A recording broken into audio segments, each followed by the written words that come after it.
How do you know that God is real is a tricky one, because it takes a lot of defining the parameters or the areas in which you kind of have in that conversation, right? So first and foremost, how do you know that anything is real? What is the measuring stick you're using?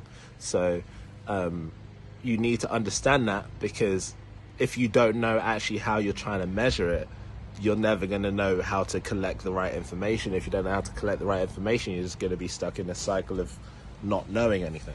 So for me, how did I know that God was real? I said, okay, well, how do I know that anything is real? You have evidence for something.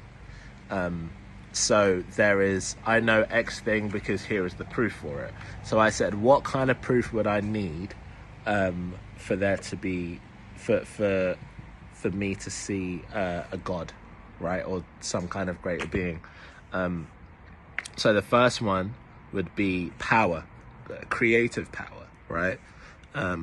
Something tangible that I could point to, that's inexplicable, that can be a human.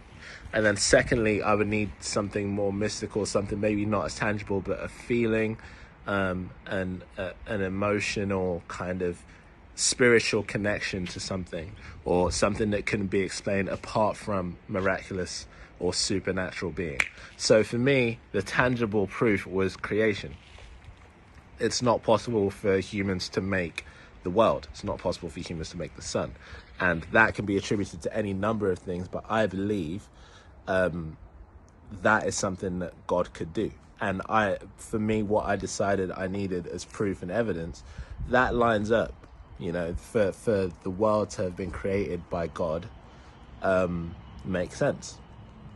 And then I've had numerous instances in my life where I've then had spiritual experiences where I've prayed and asked for a sign of someone to speak to me, or to get a call from such and such person, and it's happened at a very particular time, where I've prayed and I've been in need of money or something, and I've got the exact amount of money in my account that day for rent, or someone has been talking to me and I felt distant from God, and I've prayed at that point, and then I've had another answer here. There's been numerous inexplicable things that have given me a spiritual feeling of numinosity, meaning that there's something greater, there's something more, that help when going with this idea of proof and evidence being the world, that I can collect and go, okay, well, I believe that God is real.